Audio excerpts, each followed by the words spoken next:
मैं अनिल सिकवाल कर्तिका पब्लिकेशन का लेकर आज एक बार पुनः आपके सामने ऑनलाइन उपस्थित हुआ हूँ। मेरे ऑनलाइन यूट्यूब चैनल भाग्योदय अनिल सिकवाल पर आपका एक बार पुनः स्वागत भव्य अभिनंदन करता हूँ।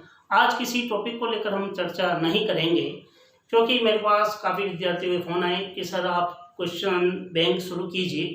तो आज हम कुछ मनोविज्ञान के महत्वपूर्ण प्रश्नों की चर्चा करने जा रहे हैं। शाम पर आपको कुछ महत्वपूर्ण प्रश्न दिखाई देंगे। तो सबसे पहला क्वेश्चन जो है वो है, जीवन इतिहास विधि का सर्वाधिक प्रयोग किस क्षेत्र में हुआ? इसके चार ऑप्शन है। भौतिक क्षेत्र में हुआ, आर्थिक क्षेत्र में हुआ, सामाजिकता में हुआ और चौथा ऑप्शन है शारीरिकता। तो सीधी सी बात है, जीवन इतिहास विधि का भौतिक क्षेत्र में कोई योगदान नहीं रहा, ना आर्थिक क्षेत्र में है, ना सामाजिकता के क्षेत्र में। तो इसका सर्वाधिक जो प्रयोग किया गया वो शारीरिकता के क्षेत्र में सीधे से है। तो इसका आंसर निकलता है चौथा डी, शारीरिक क्षेत्र में हुआ और जीवन इतिहास विधि के निर्माणकर्ता टाइलमैन रहे हैं। तो यह आंसर सही होगा आपका डी, शारीरिकता के क्षेत्र में इसका प्रयोग किया गया। दूसरा क्वेश्चन आपके सामने है कि शैक्षिक मनोविज्ञान का परम उद्देश्य है। इसका मतलब शिक्षा मनोविज्ञान का मुख्य उद्देश्य क्या रहा?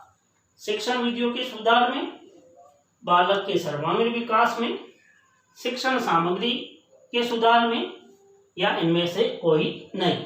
तो सीधी सी बात है कि शैक्षिक मनोविज्ञान या शिक्षा मनोविज्ञान का जो मुख्य उद्देश्य था वे बालकों का क्या करना? सर्वांगीण विकास करना। तो यह आंसर आपका जो सही हो रहा है वो आंसर है बी, यह आंसर सही है, बालक का सर्वांगीण विकास। तीसरे क्वेश्चन की यदि हम बात करें, हो सकता है संभवतया ये आपके सामने पहली बार आ रहा हो, तानाशाह का जनक किसे बताया गया है? तानाशाह के जनक की यदि बात करें तो चार ऑप्शन यहाँ दिए गए। विलियम वुंटको का, दूसरा ऑप्शन बी अरस्तु का, तीसरा ऑप्शन सुकरात का, चौथा ऑप्शन रूसो को। तो विलियम वुंटको तो प्रयोगात्मक मनोविज्ञान का जनक कहते हैं, तो यह आंसर नहीं होगा। अरस्तु को हम कई किताबों में मनोविज्ञान का जनक भी माना गया है, इसका मतलब मनोविज्ञान का जैविक पिता भी कहा गया। सुकरात जो कि प्रश्नोत्तर विधि के निर्माणकर्ता थे, प्रतिपादक थे, तो आंसर यहाँ जो सही होगा वो है रूसो। रूसो को तानाशाह का जनक का। रूसो ने शिक्षा में मनोवैज्ञानिक दृष्टिकोण का भी क्या किया? सूत्रपात किया। तो आंसर यहाँ आ गया आपका डी। आंसर कौन सा सही हुआ? डी आंसर सही हुआ। चौथे क्वेश्चन की यदि हम बात करें कि हिंदू साइकोलॉजी के लेखक कौन है? हिंदू साइकोलॉजी नामक जो पुस्तक है इसके रचनाकार कौन है? कई बार ये क्वेश्चन ऐसा भी पूछा गया, हिंदू साइकोलॉजी का पिता किसे कहा गया? तो पहला ऑप्शन इसमें दिया गया वुडवर्थ को, दूसरा रूसो को, तीसरा एंजल को और चौथा ऑप्शन है अखिलानंद। तो हम बात कर रहे थे हिंदू साइकोलॉजी के लेखक, तो वुडवर्थ जो कि प्रश्नावली विधि के निर्माण करता थे, रूसो जिसे तानाशाह का जनक कहा गया, एंजल जो कि प्रकार्यवादी संप्रदाय से संबंधित थे, और अखिलानंद जो है वे हिंदू साइकोलॉजी नामक पुस्तक के रचनाकार है। तो यहाँ आंसर आपका जो सही था है वो है अखिलानंद डी। फिर है पांचवा क्वेश्चन, मनोविज्ञान का जनक अरस्तु को बताने वाला कौन था? पांचवा क्वेश्चन है कि मनोविज्ञान का जनक अरस्तु को किसने बताया? तो पहला ऑप्शन उसमें दिया है रुडोल्फ गोएकले ने, दूसरा ऑप्शन केलर ने, तीसरा ऑप्शन विलियम जेम्स ने और चौथा ऑप्शन दर्शन शास्त्र ने। तो सीधी सी बात है, रुडोल्फ गोएकले पहला व्यक्ति था जिसने मनोविज्ञान शब्द दिया, तो ये मनोविज्ञान का जनक नहीं है। और विलियम जेम्स को आधुनिक मनोविज्ञान का जनक कहते हैं और दर्शन शास्त्र से साइकोलॉजी निकली है। तो इसका मनोविज्ञान का जनक अरस्तु को कहने वाला एकमात्र व्यक्ति था केलर, और तो इसका आंसर है बी, केलर ने मनोविज्ञान का जनक किसे बताया है? अरस्तु को बताया। तो बी ऑप्शन इसमें सही है। तो छठे क्वेश्चन की हम बात करें कि मनोविज्ञान को वैज्ञानिक दर्जा किसने दिया? मनोविज्ञान को वैज्ञानिक दर्जा देने वाला कौन था? पहला ऑप्शन टिचनर, दूसरा मैकडूगल, तीसरा रायबर्न, चौथा वुंड। तो टिचनर जो कि विलियम वुंड का शिष्य था और संरचनावाद में इसका योगदान रहा है, ये तो नहीं है इसका आंसर। मैकडूगल को मूलभूत प्रवृत्ति का जनक कहते हैं, ये भी आंसर नहीं। रायबर्न ने मनोविज्ञान के क्षेत्र में काफ़ी कार्य की, लेकिन मनोविज्ञान को आखिर वैज्ञानिक दर्जा दिलाने का श्रेय विलियम वुंड को दिया गया। और विलियम वुंड, जो आंसर डी आपका इसमें क्या है? आंसर डी सही है। बाल्यावस्था मिथ्या परिपक्वता का काल है, कथन है।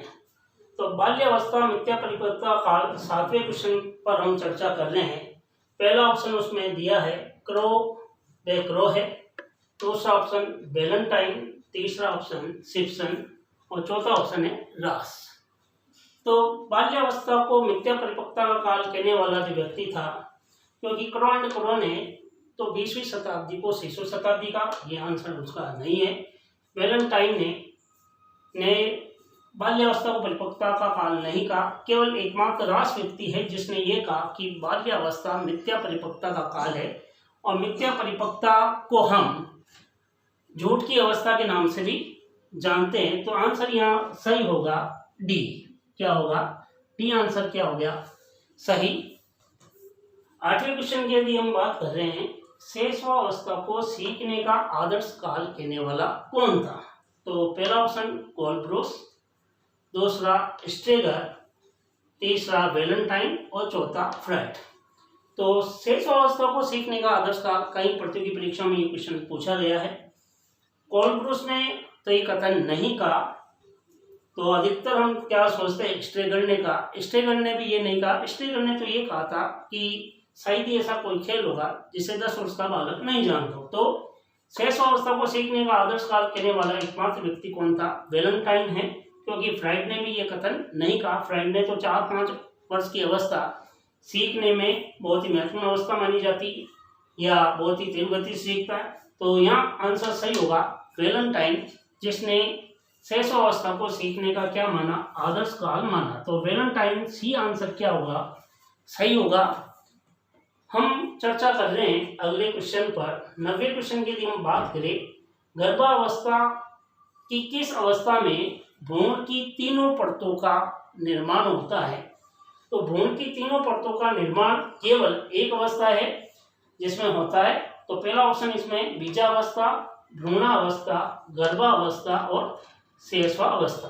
तो भ्रूण की तीनों परतों का जो निर्माण होता है वो केवल भ्रूणावस्था में होता है। तो यहाँ आंसर जो सही होगा वो होगा बी ऑप्शन, कि भ्रूणावस्था ही ऐसी अवस्था है जहाँ पर कि भ्रूण की तीनों परतों का एक साथ क्या होता है? निर्माण होता है। 10वें क्वेश्चन की हम चर्चा कर रहे हैं कि जिन संवेगों से विकास पैदा होता है उसे कहते हैं धनात्मक संवेग, पहला ऑप्शन ए, दूसरा तटस्थ संवेग बी, तीसरा है प्राथमिक संवेग और चौथा है नकारात्मक संवेग। तो संवेगों से जो विकास पैदा होता है, धनात्मक केवल सकारात्मक दृष्टिकोण उत्पन्न करता है, तटस्थ हाँ या ना दोनों में नहीं है, इसे शून्यात्मक संवेग भी कहते हैं।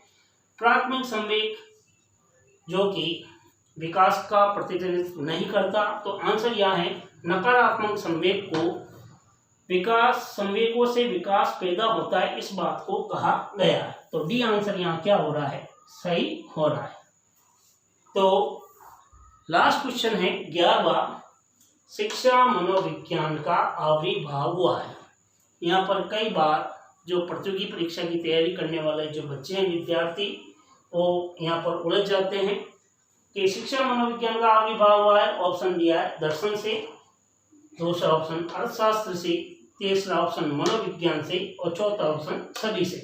तो अधिकतर हम आंसर क्या देते हैं कि शिक्षा मनोविज्ञान कहाँ से? कि दर्शन से, क्योंकि अब तक हम क्या कर रहे हैं कि मनोविज्ञान क्या है? दर्शन। जबकि आंसर यहाँ जो सही है वो है मनोविज्ञान से शिक्षा मनोविज्ञान का आविर्भाव हुआ है। क्वेश्चन यदि यहाँ ये होता कि मनोविज्ञान का आविर्भाव कहाँ है, तब तो आंसर आपका क्या आता? दर्शन आता। तो यहाँ शिक्षा मनोविज्ञान का जो आखिरी भाग हुआ है वो किससे माना गया? मनोविज्ञान से माना गया। तो सी आंसर सही हुआ। तो ये 11 प्रश्नों की हमने क्या की, आपके सामने चर्चा की। तो ये मनोविज्ञान विषय से संबंधित और शिक्षक भर्ती को लेकर बहुत ही महत्वपूर्ण प्रश्न है। तो संभवतया ये वीडियो आपको पसंद आएगा। यदि आपको पसंद आए तो इस वीडियो को ज़्यादा से ज़्यादा शेयर करें, ताकि कंपटीशन प्रतियोगी परीक्षा की जो तैयारी करने वाले हैं वो लाभान्वित हो सके। और पहली बार जो मेरा ये वीडियो देख रहा है तो मेरे ऑनलाइन यूट्यूब चैनल भाग्य उदय अनिल सिकवाल को सब्सक्राइब करना ना भूलें। और फिर अगले वीडियो में हम और कुछ प्रश्नों के साथ मिलेंगे। तब तक आप अपना ख्याल रखिएगा। जय हिंद, जय भारत, वंदे मातरम।